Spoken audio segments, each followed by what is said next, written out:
Hello, I'm Craig Camp. I'm General Manager of Troon Vineyard, and I want to welcome you to Troon Talk, our new regular video and audio podcast series to tell you the story of our project here at Troon Vineyard in Oregon's Applegate Valley. We are a biodynamic and regenerative organic certified winery, and today we're going to discuss the 2021 vintage at Troon Vineyard with winemaker Nate Wall, who has transformed the wines here since his arrival in 2018. Nate has an exceptionally deep range of experiences and background before he came to Troon. So I think, Nate, that would be a great place to start and have you tell us a little about yourself. Sure, yeah. So I came to Troon in 2018 after spending over a decade making wine in the Willamette Valley. That's definitely influenced my winemaking style and approach for sure. Before that, I actually did some winemaking in Virginia as well. So very different climate there. Previous to that, I earned a couple degrees and was working as an environmental engineer before I kind of recklessly threw that all away to embrace my passion of making wine. So, all of those experiences kind of leading me to Troon, with a science background, but also an appreciation of kind of, especially from the Willamette Valley, an appreciation of kind of the art and the subtlety of winemaking in the predominantly Pinot Noir region, and kind of how I see that influencing the decisions I make here at Troon. And how would you generally describe the viticultural conditions in the Applegate Valley and what makes it a unique place? Yeah, so first off, our soils, I always want to talk about the soils first, but, we're here surrounded by the Siskiyou Mountains, and the Siskiyous are pretty unique. They're quite old. Many of them are over 200 million years old, which by comparison, the Cascade Mountain Range, the volcanic range that, Mount Hood and Mount Shasta, things like that are a part of, those are 100,000 years old, or less. So, dramatically older mountain ranges here in the Siskiyous.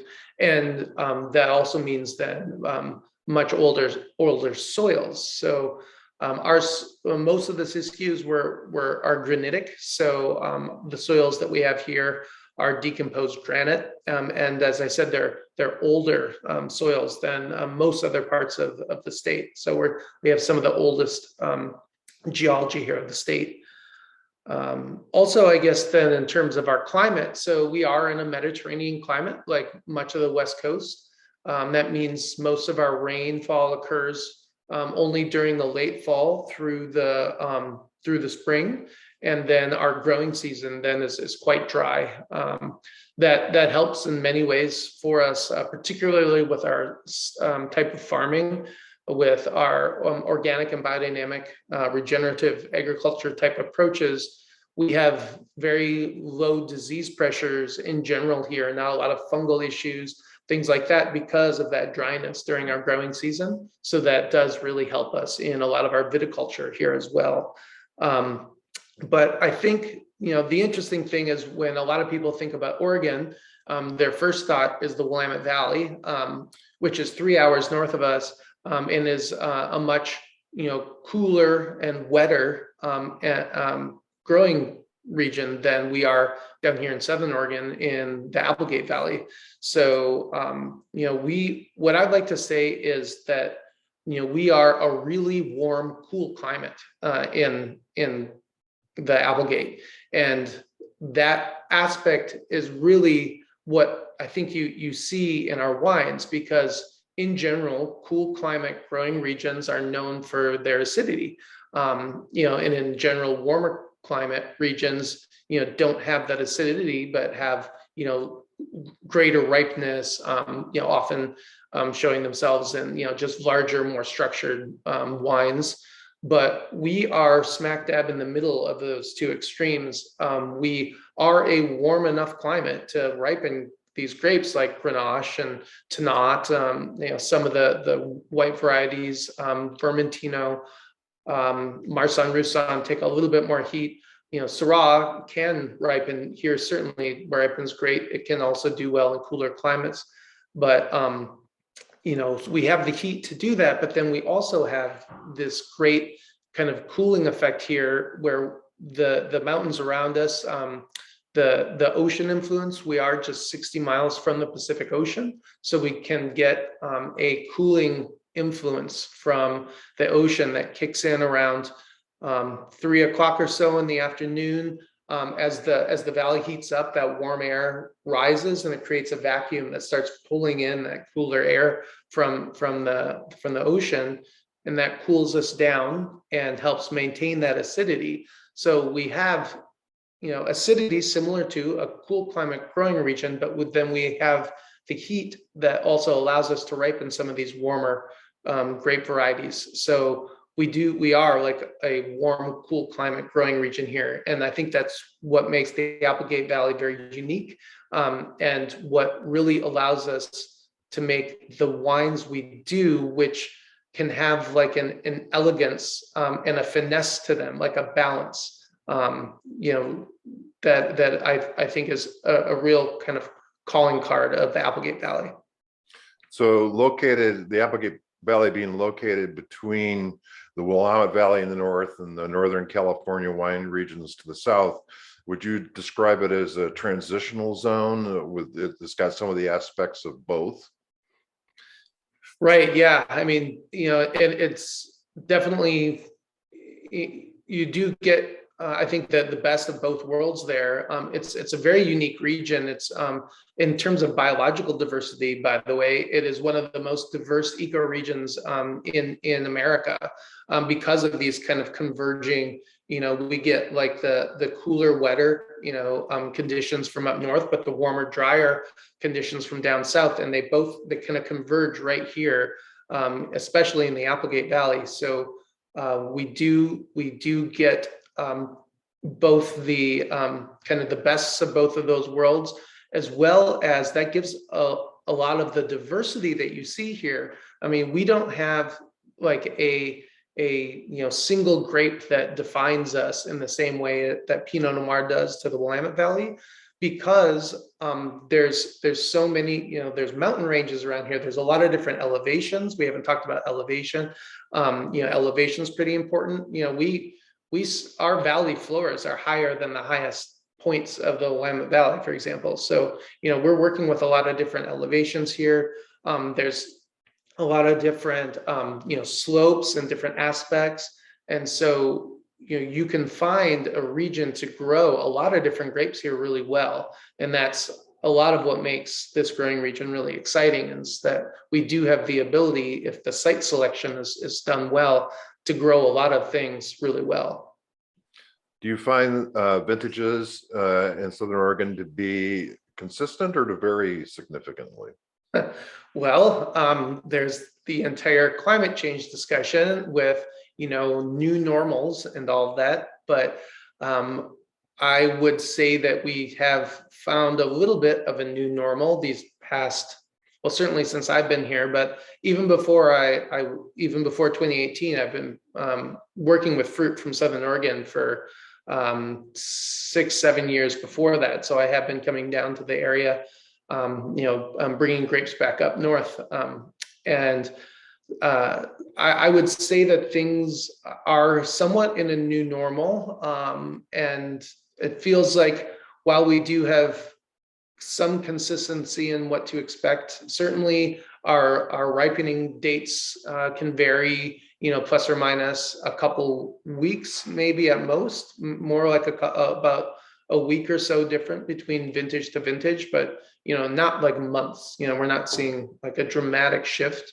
But all that said, we do have a lot of variability, between vintage to vintage, which I take as a good thing. Our wines here reflect vintage variability, and that's I think an exciting aspect about our region.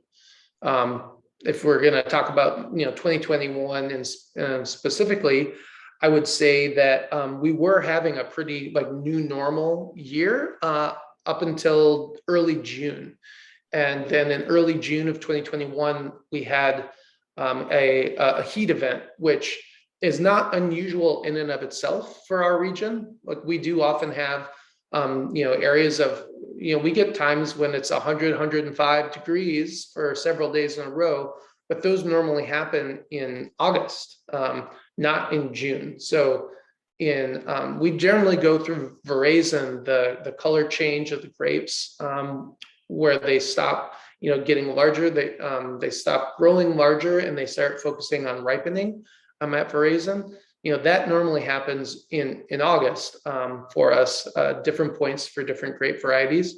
But so this June heat event was before veraison. So what it did, at least we hypothesize it did, is that it kind of changed a little bit of how the grape was setting itself up for veraison. So what we noticed at harvest in 2021 is elevated malic acid levels. So there's tartaric acid and malic acid in wines, and malic acid is something that the grape can metabolize to help it deal with stressors such as heat.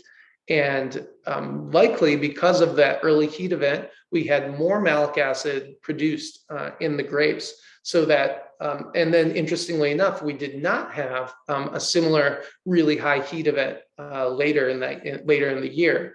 So the grapes seemed to produce more malic acid that year, but then did not metabolize them to deal with other stressful conditions to the extent that they often do during the rest of the growing season. So what we saw is pretty high malic acid levels at harvest this year. And so that's going to feed into a couple different things. One, the wines of 2021 will have, really great acidity. They often do here, but in 2021 in particular, we saw elevated acidity at harvest. Interestingly enough, because it was malic acid, that means this acid is going to undergo the secondary fermentation, malolactic fermentation, and it'll be converted into lactic acid for most of the wines. And that is going to reduce naturally reduce some of that perception of acidity, but it'll also add a nice richness, particularly across the mid palate of the wine. So I expect, it's too early to tell on some things in particular. Our wines are still undergoing malolactic fermentation in much of the cellar. They're just finishing up. But not only will they have nice acidity, they also should have a good richness across the mid palate from that malolactic fermentation. So, my guess is, in general, we always shoot for balanced wines here, and this year should be no exception. With the added caveat is that I expect to see a little more richness in our wines this year from 2021. How about the harvest itself? Did you feel it progressed at a normal pace? Were you more rushed than usual? Well, what was really exciting for us is we started harvesting a couple new grape varieties at Troon. So, as you may know, we have been replanting a large portion of our vineyard each year. And in 2021, we got our first harvest of some of the newer Syrah clones that we had planted. But we also got the very first harvest of Mourvèdre, for example, on our site. It wasn't a large harvest. It was actually only second year. It had no business giving us grapes, but it was very happy and it gave us some grapes last year. So, I guess it's the interesting thing for me about 2021 is we're just starting to get the first, the first dribbles of this new fruit coming in that in 2022 we will receive full harvest from. So yeah, Mourvèdre, we had some Cinsault, some Counois, all got some small harvests of that in addition to the Syrah harvest, and we'll start getting the new Marsanne and Roussanne, and some more Vermentino next year, and perhaps probably some Carignan. We'll be doing some Grenache. will be ripening up as well. We did get some Grenache this year for the first time as well. So yeah, I think the harvest schedule pretty much went as planned, except that now we're starting to get new varieties come online. And what's pretty great about the varieties we have planted is they do have a very long ripening window. So generally we kind of move through that harvest window, and different grapes, some grapes are earlier season, some grapes are mid-season, and some grapes are later season.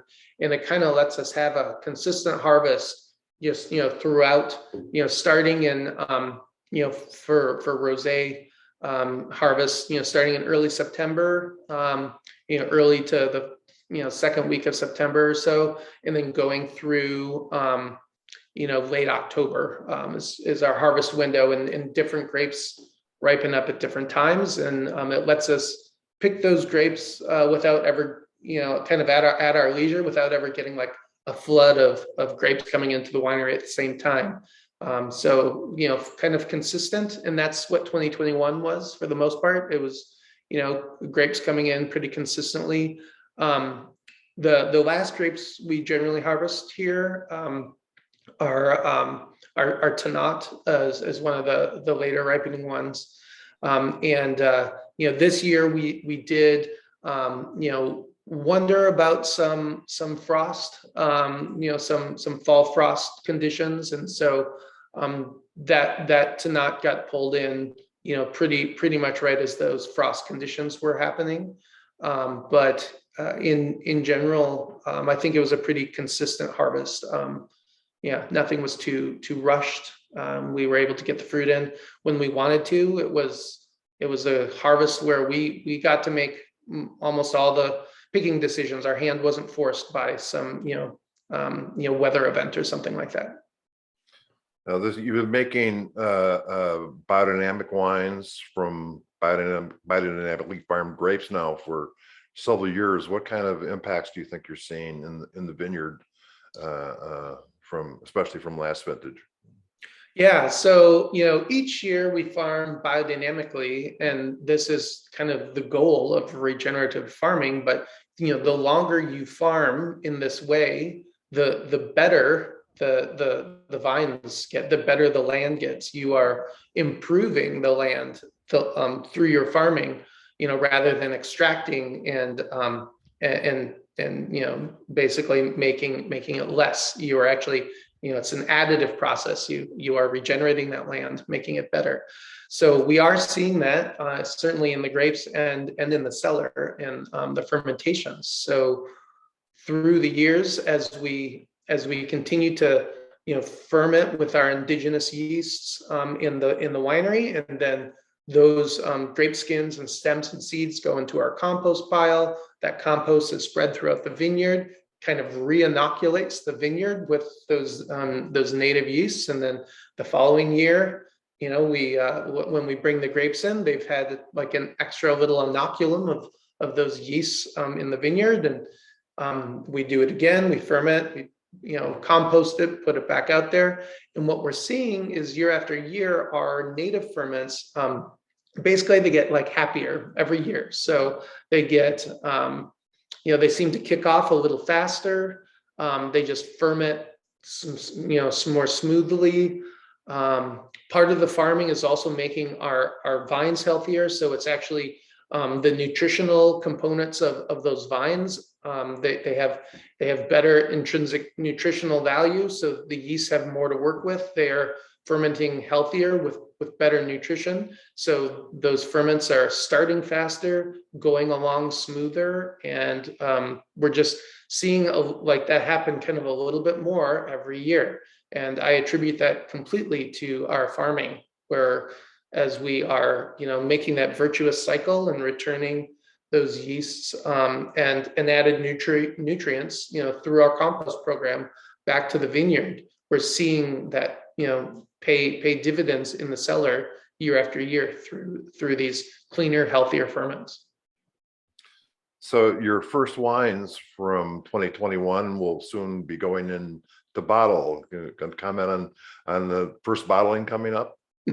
Yes. Well, like everything in the world nowadays, we are hit with, supply chain issues and shortages. So once we get the bottles, we will have wine go into them.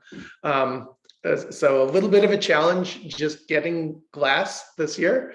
But so far, so good. We've had some slight setbacks, but I think we are now scheduled and locked into this. But yeah, the first wines that will go into bottles are the rosé, Kubli Bench rosé, which this year is a blend of Tinta Ruriz and Malbec as a rosé.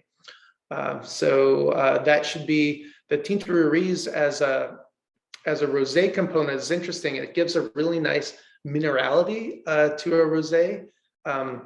Just kind of crisp, clean minerality. And then the Malbec, as you would expect, does lend a nice fruit character to that blend. So the Tinta Ruriz Malbec, components make a really nice, complementary pair to each other, giving the rosé some nice acidity, backbone, and structure, but also some fruit on there. And this year, I mentioned we did have a little bit of Counois ripen up for the first time on our property, and so the rosé also does have a little bit of that Counois fermented as rosé. So that'll be a fun one.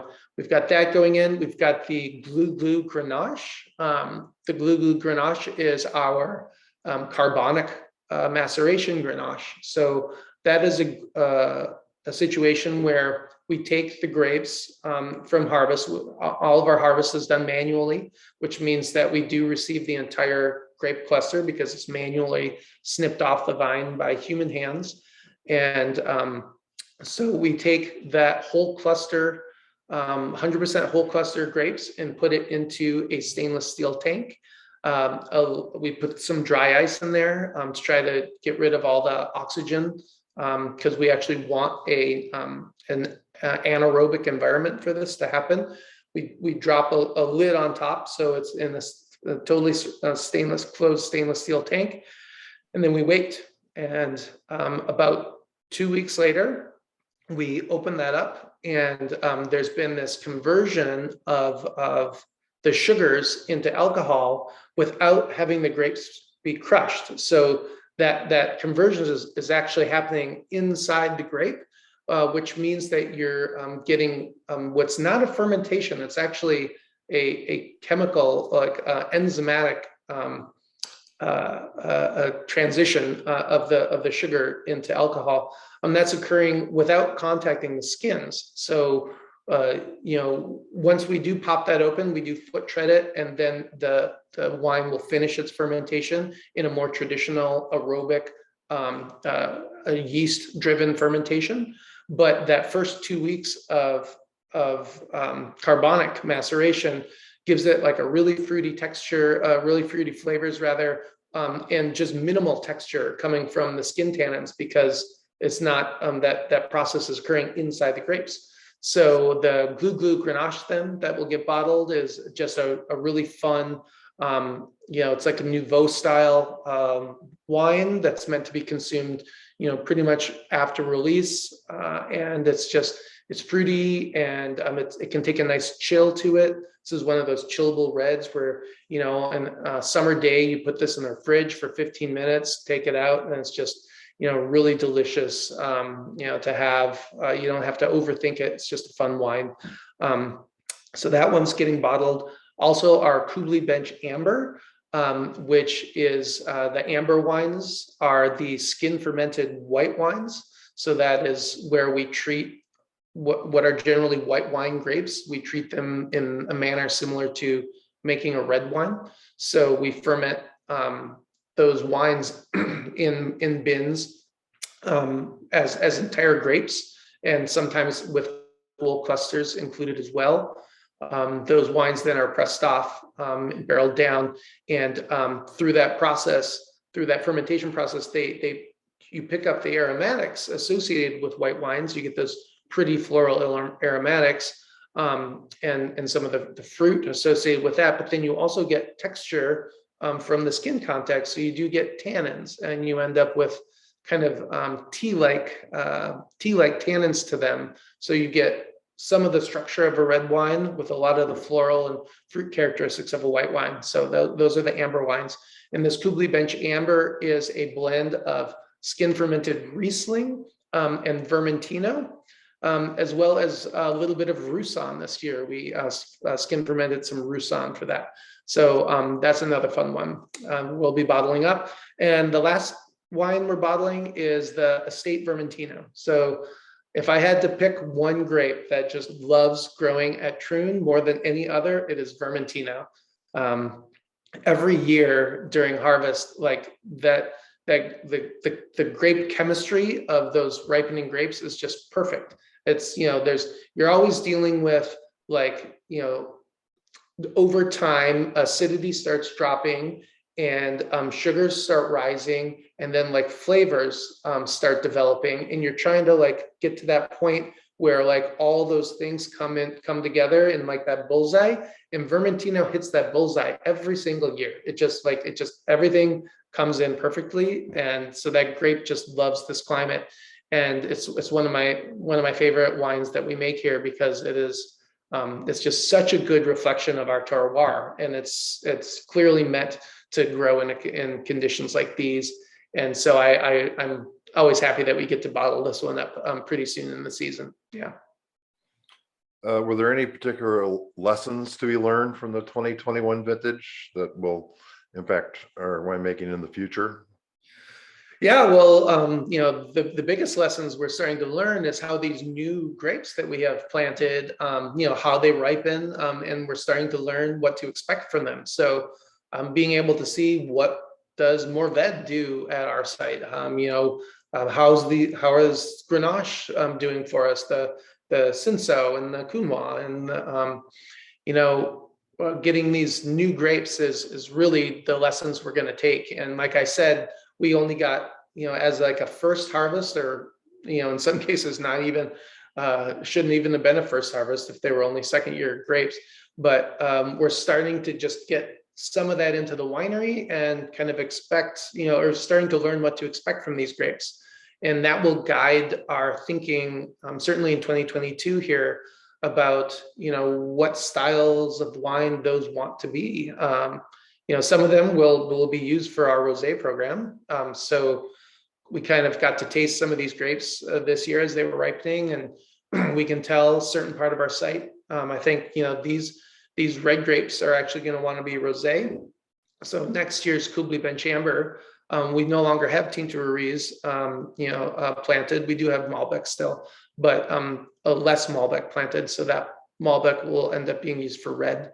And so next year's Kubli Bench Rosé will be some cool combination of a lot of these new grapes that we have growing, and Mourvèdre and Cinsault and Grenache. Those can all make great red wines and amazing rosés. And so we're starting to learn that from 2021, which direction we think some of those grapes may want to go. Like, how can they best express themselves? Do they want to be a rosé, or do they want to be a red wine?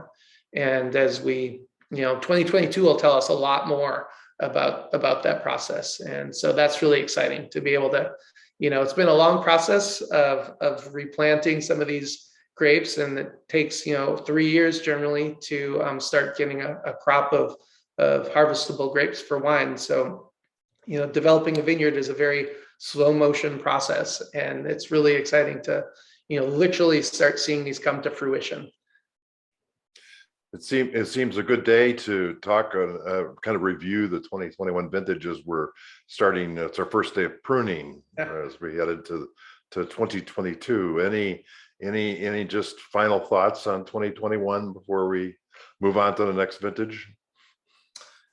Yeah, well, 2021, I mean, it's you'll start seeing some of these white and the amber and the Glou Grenache wines. We're starting to bottle those. It's going to take a while for you to see the red wines. Our red wines, we over vintage many of them. So the wines that we're going to be bottling, this year are the 2020s.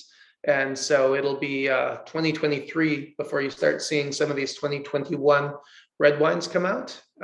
So that gives us some time to have them, sit in our cellar. And the barrel aging process, we use all neutral oak. We don't have any new oak here. So the barrel aging process for us is not so much about extracting additional oak components in the wine, but just give that wine time to age, for those tannins to develop, for the wine to really integrate before we put it into bottle.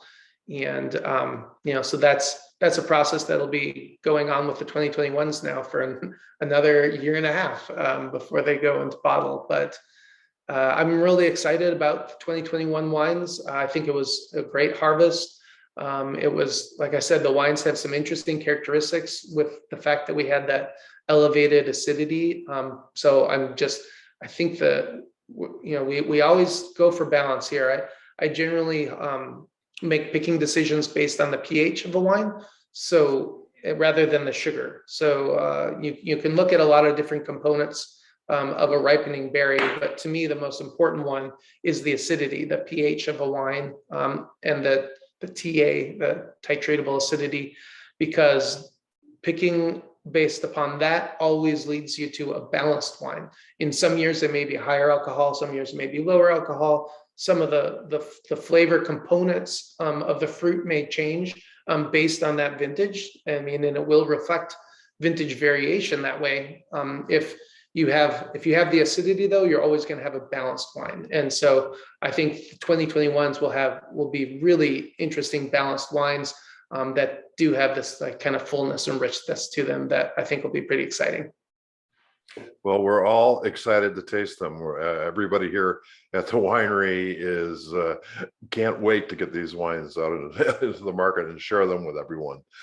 Thanks so much for your time, Nate. It was an exciting vintage, and looking forward to 2022. That's right.